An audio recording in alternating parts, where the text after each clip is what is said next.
Hi guys, so we are going to read the chapter 11 of this book, Yes, I Love You by Cecilia Ahern. So chapter 11, oh Sharon, I just hate him, Holly moaned to her friend on the phone later that night. Just ignore him, Holly. He can't help himself. He's an idiot. She replied angrily. But that's what annoys me even more. Everyone says he can't help himself or it's not his fault, but he's a grown man, Sharon. He's 36 years old. He should bloody well know when to keep his mouth shut. He says those things deliberately. Holly fumed. I really don't think he does, Holly, Sharon said soothingly. I genuinely think he called round to wish you a happy birthday. Yeah? And what's that about? Holly ranted. Since when has he ever called round to my house to give me a birthday present? Never. That's when. Well, 30 is more of a big deal than any other. Not in his eyes, it's not. He even said so at the dinner the other day. If I recall his exact words were, she mimicked his voice, I don't agree with silly celebrations, blah blah blah. I'm a sap, blah blah blah. He really is a dick. Sharon laughed at her friend sounding like a 10-year-old. Okay, so he's an evil monster of a being who deserves to burn in hell. Holly paused.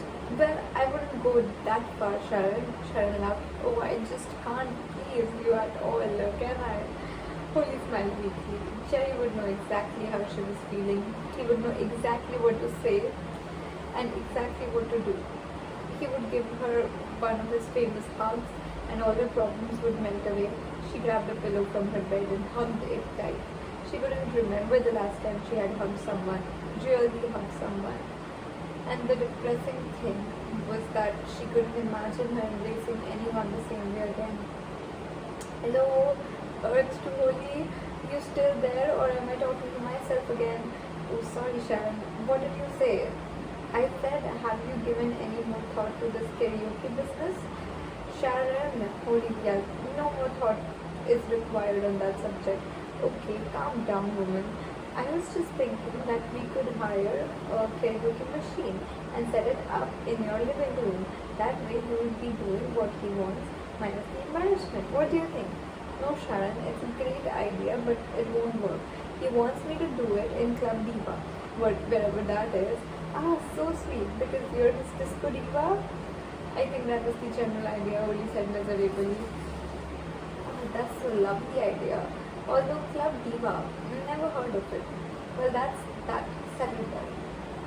If no one knows where it is, then I just can't do it, can I? Holly said, satisfied she had found a way out. They both said their goodbyes, but as soon as Holly had hung up, the phone rang again. Hi, sweetheart. Mom, Holly said accusingly. Oh God, what have I done now? I received a little visit from your evil son today, and I'm not very happy. Oh, I'm sorry, dear. I tried to call you earlier to tell you he was on his way over, but I kept getting that bloody answering machine. Do you ever turn your phone on? That is not the point, Mom. I know, I'm sorry. Why? What did he do? He opened his mouth. There lies the problem in itself. Oh no. And he was so excited about giving you that present. Well, I'm not denying the fact that the present was very nice and thoughtful, but he said some of the most insulting things without batting an eyelid. Do you want me to talk to him for you? No, it's okay. We're big boys and girls now. But thanks anyway. So what are you up to? Holly was anxious to change the subject. Kiara and I are watching a Denzel Washington film. Kiara thinks she's going to marry him someday. Elizabeth laughed. I'm too, Kiara shouted in the background. Well, sorry to burst her little bubble, but tell her he's already married. He's married, honey, Elizabeth passed on the message to Hollywood marriages. Kiara mumbled. Are the two of you on your own? Holly asked. Frank is down the pub and Declan is at college. College? But it's 10 o'clock at night. Holly laughed. Declan was probably out somewhere doing something illegal and using college as an excuse. She didn't think her mom would be so gullible to believe that line, especially after having 4 other children. Oh, he's a very hard worker when he puts his mind to it, Holly. He's working on some project. I don't know what it is. I don't listen half the time. Holly replied, not believing a word of it. Anyway, my future son-in-law is back on television, so I must be off. Elizabeth laughed. Would you like to come round and join us? Thanks, but no, I'm okay here. Alright, love, but if you change your mind, you know where we are. Back to her empty, silent house. Polly woke up the next morning, still fully dressed and lying on her bed. She could feel herself slipping into her old habits again. All her positive thoughts of the past few weeks were melting away bit by bit every day.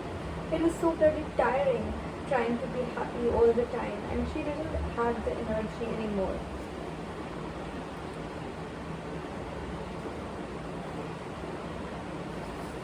Where was I? Oh, the battery, the message. She didn't have the energy anymore. Yeah. Who cared if the house was a mess? Nobody, but she was going to see it, and she certainly didn't care one way or the other. Who cared if she didn't wear makeup or wash for a week?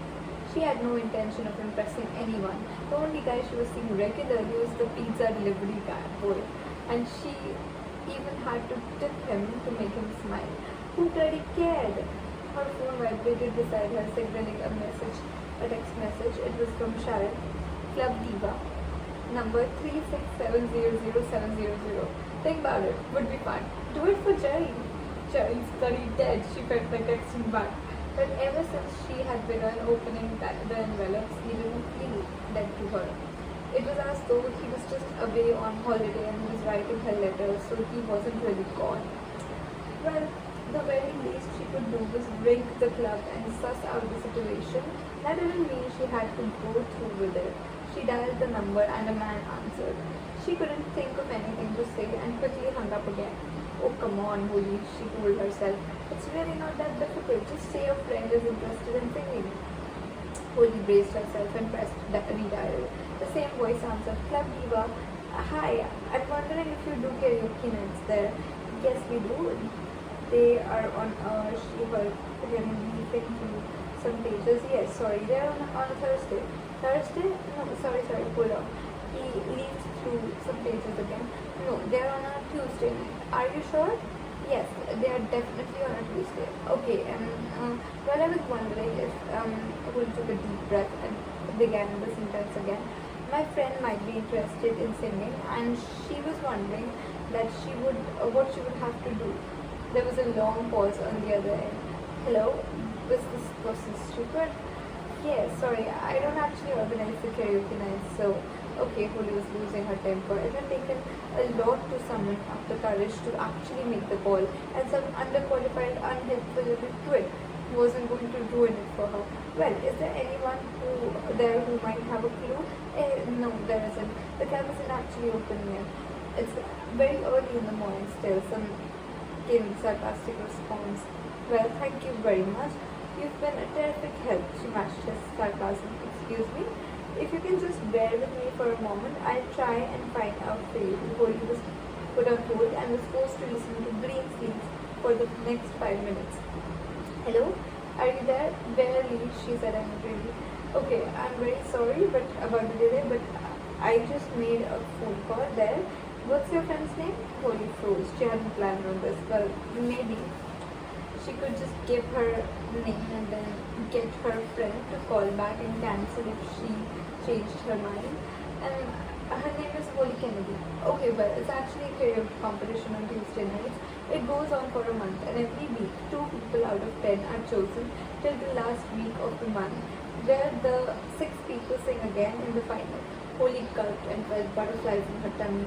She didn't want to do this, but unfortunately, he continued, the names have been entered a few months in advance, so you can tell your friend that maybe she could try again. At Christmas, that's when the next competition is on. Oh, okay. By the way, the name Holly Kennedy rings a bell. Would that be Declan Kennedy's sister? Yeah. Why do you know her? Asked a short Holly. I wouldn't say I know her. I just met her briefly here the other night with her brother. Was Declan going around introducing girls as his sister? The sick and twisted little... No, that couldn't be right. Declan played a gig in Club. No, the man laughed. He played with his band downstairs in the basement. Holly quickly digested the information until the facts finally clicked in place. Is Club Diva in Google's? He laughed again. Yeah, it's on the top floor. Maybe I should advertise a bit more. is that Daniel? Holly blurted out and then kicked herself for being so stupid. Uh, yeah, do I know you? No, you don't. Holly just mentioned you in conversation, that's all. And she realized how that sounded. Very briefly in conversation, she added, he said you gave her a stool. Oh God. Holly began. Holly began hitting her head softly against the wall. Daniel laughed again. Oh, okay. Well, tell her if she wants to sing in the karaoke at Christmas, I can put her name down now for it. You wouldn't believe the amount of people that want to sign up. Really? Holy said weakly. She felt like a fool. Oh, by the way, who am I speaking to? Holly paced her bedroom floor. Sharon. You're speaking to Sharon. Okay, Sharon. Well, I have your number on caller ID, so I'll call you if anyone backs out. Okay, thanks a lot. And he hung up. Holly leaped into bed, throwing the duvet over her head as she felt her face burn with embarrassment. She hid under the covers, cursing herself for being such a bimbo. Ignoring the phone ringing, she tried to convince herself she hadn't been a complete idiot. Eventually, after she had persuaded herself she could show her face in public again, it took a long time.